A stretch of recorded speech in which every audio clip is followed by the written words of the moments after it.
पतंगच्या nylon मांजाचा पक्ष्यांना फास लागण्याच्या घटना अजूनही सुरूच असून भुसावळ अग्निशामक विभागाकडून शुक्रवार दिनांक 6 मार्च रोजी दुपारी 2 वाजेच्या सुमारास एका पक्षाची नायलॉन मांजातून सुटका करण्यात आली.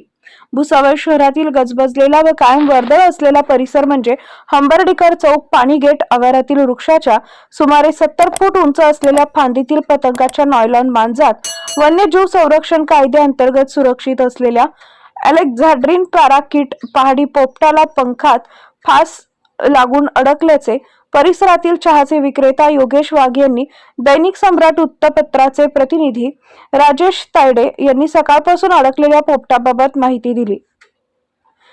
अडकलेल्या पोपटाला पाहून राजेश तायडे यांनी जराही विलंब न करता शहरातील वन्यजीव संरक्षण संस्थेचे वन्यजीव अभ्यासक व आपत्ती व्यवस्थापन शोध व बचाव पथकाचे तालुका प्रमुख सतीश कांबळे यांना फोन करून माहिती दिली. कांबळे यांनी घटनास्थळी पाहणी करून भुसावळ अग्निशामक विभागाचे अधिकारी विवेक माकोडे, गजेंद्र जावळे यांना अडकलेल्या पोपटाची सुटका करण्यासाठी मदत मागितली.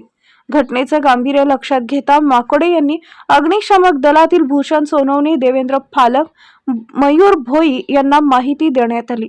जवानांनी घटनास्थळी दाखल झाले. प्रथमतः हुकच्या मदतीने पोपटाचा सुटकेचा प्रयत्न करण्यात आला. अंतर खूप उंच असल्याने शेवटी हायड्रोलिक शिडीच्या सहाय्यातून त्याची फासातून सुखरूप मुक्तता करण्यात आली. अग्निशामक मुख्यालयात त्याच्यावर प्राथमिक उपचार करून पक्षी मित्रांच्या स्वाधीन करण्यात आले. यावेळी पोपटाच्या सुटकेचे दृश्य बघण्यासाठी नागरिकांनी मोठी गर्दी केली होती.